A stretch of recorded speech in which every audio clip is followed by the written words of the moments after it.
Volume 13 Chapter 9 Parent Part 1 The moment the Hydra breathed its last, the crystal prison shattered. Zenith was alive. Though unconscious, she was breathing.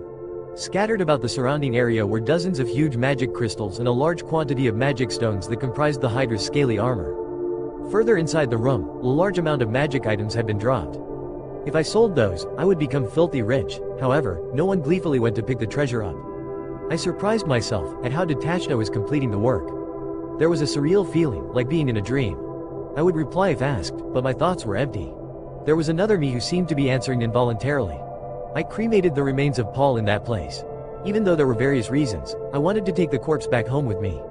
But regarding the conduct of how to handle the dead inside a labyrinth, I did as I was told. Only 3 items remained to be passed on as family heirlooms. Paul's thin metal breastplate, his tanto, which could inflict heavy damage on the toughest of opponents. And lastly, Paul's beloved sword, which he always carried around. Under the care of my fire magic, Paul became a pile of bones in the blink of an eye. Elena said that if I buried it now how it is, there was a chance Paul's bones could resurrect into a skeleton, and I agreed. That being the situation, I broke off a single bone that I may take home with me. I made a small vessel out of soil, and placed the bone I broke off inside of it. There was a mysterious feeling. My chest clenched up very tightly, and I did not understand the meaning of this feeling. Let's go back. On the return trip, I was worthless. My sure-footed steps were unstable now. Although I used magic to defeat enemies, if Roxy was not near my side, I would have more than likely stepped on a trap. Whenever I made a mistake, no one scolded me.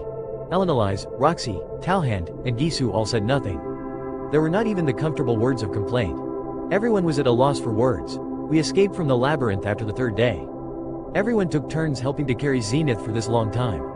Even though there were moments of intense combat in the labyrinth, Zenith never woke. Though I was anxious, however, since she was still drawing breath, I was eventually persuaded that she was alive. What we said to the 3 who waited for us back in town, I don't remember. Certainly, Elenalize and Gisu gave a detailed explanation. I was unable to say anything. What could I say? There was nothing. Shira broke down crying, and Vera fell to her knees in shock. Even seeing such a scene, I was incapable of saying anything. Lilia's reaction was different. She had an expressionless face. Concealing her own facial expression, she looked at me, and brought me into her tight embrace.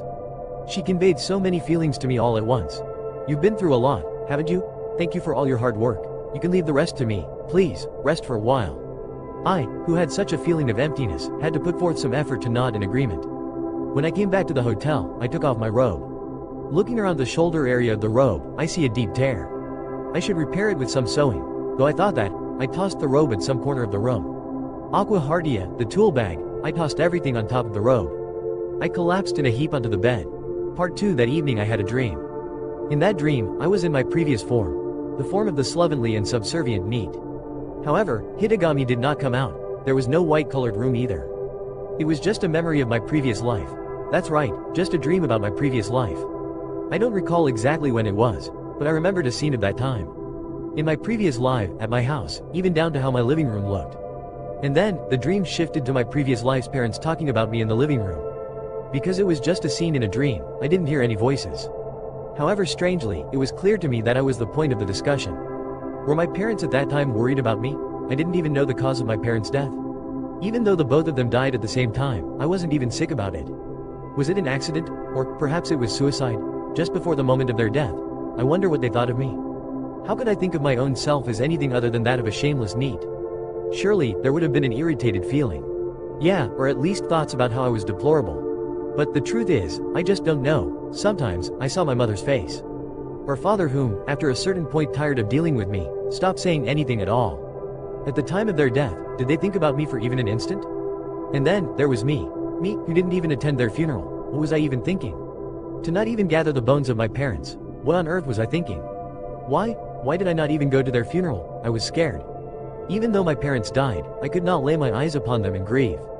Others turned eyes of contempt and hostility towards this shitty NEET. Of course that wasn't all it was. I was in no way an admirable person. Actually, at that time, I didn't think the death of my parents to be a sad thing at all. I don't think I was sad, because I didn't think my parents had any love for me. The feeling of, this is bad, what am I going to do now, was stronger than the feelings of caring about the death of my parents. From this point, I wasn't even able to stomach looking at myself. I do not intend to justify my actions, it was just something that I did. This situation of losing my last refuge of escapism put me between a rock and a hard place. This situation suddenly threw me unprepared into the depths of reality. Everyone wants to have one or two places to escape himself or herself. Though I have regrets, I however, am not being blamed. But, at the very least, I should have at least gone to the funeral. I just cannot understand what was in my thoughts at that time.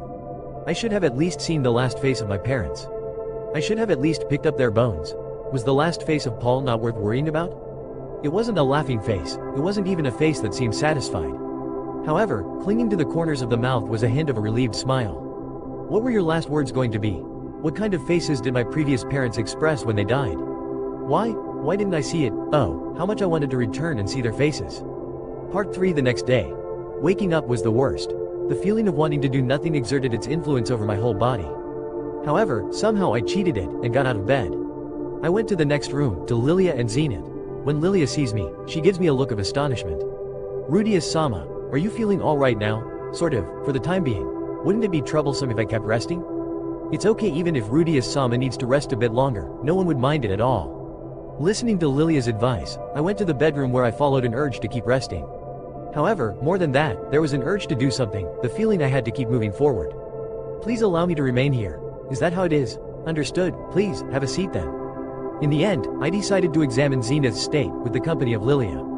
How many days has Zenith been asleep for now? It was 3 days out of the labyrinth, 1 day to Lapon, and so on the 4th day, she has still not awoken? No matter how many times I look at her, it seems to me that she is just asleep. Even though she's been asleep for however many days, I don't get the sense that she's lost any weight. Rather, she's actually very healthy looking, the same way the Zenith in my memory looked. Nor does it seem that she's aged even a little more. Her hands and cheeks felt warm to the touch, and when I put my ear near her mouth, I heard her breathing. It's just she hasn't woken up, maybe she'll be this way for a while. If she stays like this, won't she eventually weaken and die? Such a thought instantly crossed my mind, however, I don't dare speak it aloud. There are things I don't need to say, and there are things I just shouldn't. Lilia and I just quietly watched over Zenith. Occasionally, Vera or Shiro would come and talk. However, what they talked about didn't remain in my memory. I ate a meal with Lilia.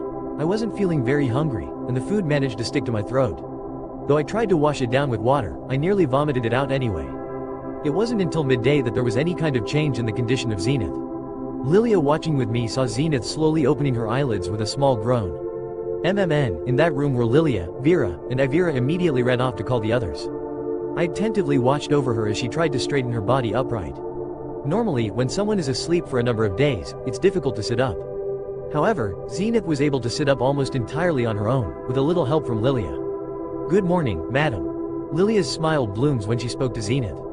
Zenith after rising up looked at Lilia with a particularly dim face. Zenith's voice. It was a familiar voice to me. If I thought about it, when I was born into this world, I had heard her voice first. A voice that emits a feeling of relief. I felt relieved. Paul had died, however, we managed to save the person whom Paul wanted to rescue. She was safely alive. We accomplished Paul's will. When Zenith hears that Paul has died, she will begin to mourn. And, most likely, cry. However, between Lilia, Zenith, and I, we can at least share the grief 3 ways. Mother, it seems like now is not the best time to say it.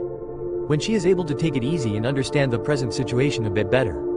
It'll be fine after that. It's best to take things slowly and sequentially. I don't think it would be wise at all to push the harsh reality on her so suddenly. First, meeting Zenith after all this time, shouldn't it be a pleasant thing? Zenith had a look of mild confusion. With an action, she pushed my chest away. She had forgotten me. It can't be helped. It's the same as it was with Roxy. Because time has passed, my face has changed. It might be a shock now, but it'll become a funny story later. Madam, this here is Rudius. It's been nearly 10 years since you saw him last. Zenith stares at me absent-mindedly, and then moves her stare to Lilia. In my mother's eyes they reflect the face of Lilia. And then she returned to looking confused again. The eyes of Lilia open wide. Something strange is going on. Definitely strange. For a while now, Zenith's face was expressionless. It's peculiar that she managed to get up after so long. But perhaps something else is the matter, I don't have the words for it. She can only groan, and the current gesture, a gesture that makes it seem like she has forgotten Lilia. I can understand if it's just me, but how can she possibly forget the existence of Lilia? Lilia grew a little older, sure, but not so much that there was a drastic change. Even her hairstyle and clothes are the same as always.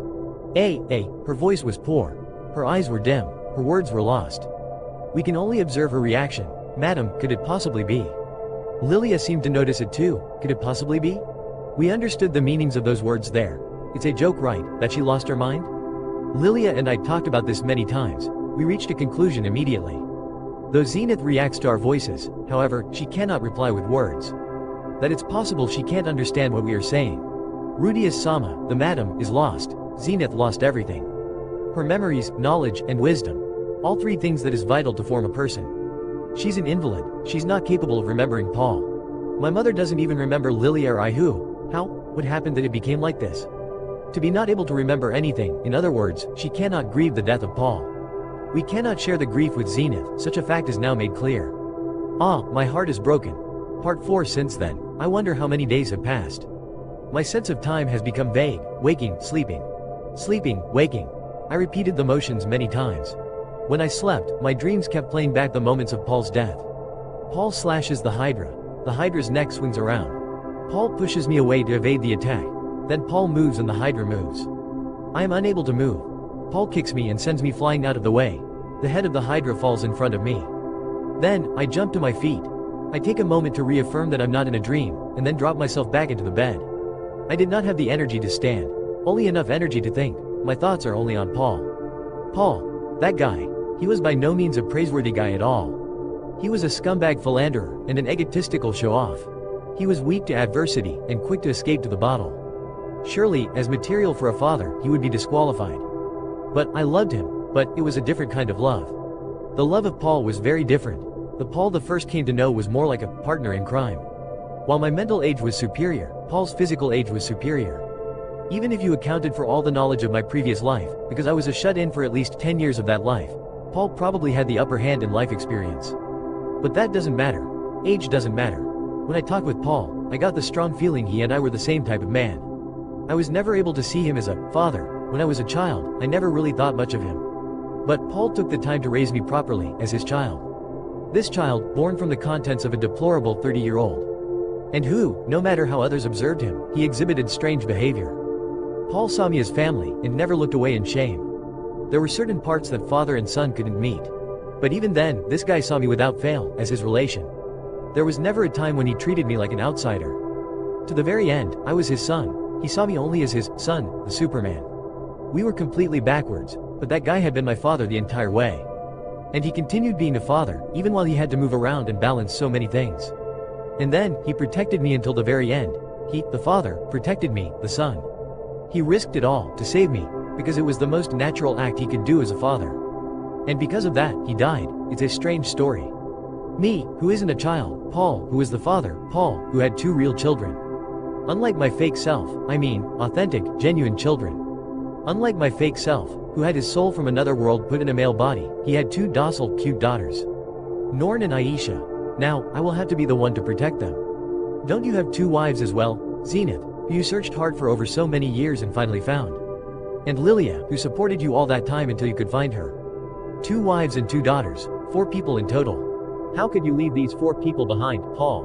Weren't they the most important people to you? For Paul, perhaps I might have been one of those as well. 2 wives, 2 daughters, and his only son. All 5 of us are equally important to him. Although, I never watched him in the capacity of a father. That guy's thoughts always cherished me. Ah, sheet. Why the fooarg? Paul, please forgive me. How many times did you say it? Rudy, I'll try and treat you like a man. Did you treat me as a man? I got married, I bought a house, I took in my sisters, and I felt like I became properly independent.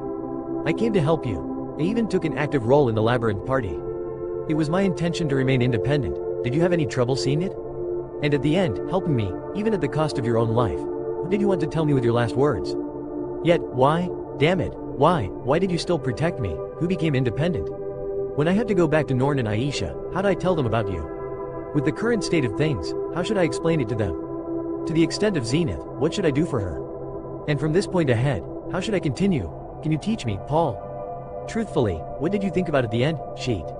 Did you expect to die? Ah, God amen it. Why did I have to let you die, Paul, just when you were finally going to be free of all your worries? If only you lived, no one else would have to be troubled in the end. This is no good, isn't it? Sadness overflowed. My tears endlessly spill out. During my life, no, my previous life, when my mother and father died, I never truly wept. I didn't even think it was a sad thing, yet, when Paul died, the tears came. It's sad. It's hard to believe, The one guy who wasn't supposed to disappear had disappeared. Paul was my father. He was my father, even if I never thought of him as a father. As much as the ones of my previous life, he was my parent. Part 5. I think and think. I cry and cry. I am so exhausted.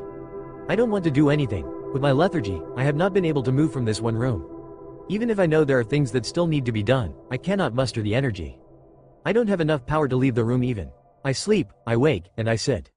Days wasted with barely changing my body posture. Lilia and Elenelise took the time to come check up on me. They talked about something with me, however, I do not remember what it was. It felt like I was suddenly listening to an unknown language, and I was unable to understand the words that they spoke. Even if I understood the meaning of the words, it's still just as likely that I wouldn't have been able to give a proper reply. I did not have the words. I did not have the words, even for them. Suppose for a moment that I, for example, could have handled a sword better in combat. Then, I also could have helped in severing the neck of the Hydra. Would Paul really have had to die then? Paul and I would slice the heads off, and then Roxy and I would seal it with flames. If I had been able to decapitate heads too, we could have defeated it far more easily than what actually happened. Even if I could have at least warned Tuki, or if I could have just dodged out of the way a bit faster. By evading the attack of the Hydra, Paul wouldn't have had to protect me. Or, if I walloped Paul hard at that time, and made us return at once. When we returned, we could have calmly held a strategy meeting. We may have come up with a good plan for how to handle it. Not the impulsive way we barely managed, but a really good idea. If the plan was different, if it was just even a little different, however, it's too late. Paul has died. I can no longer see the dead face of my parent. Even if I come up with anything now, it is already far too late.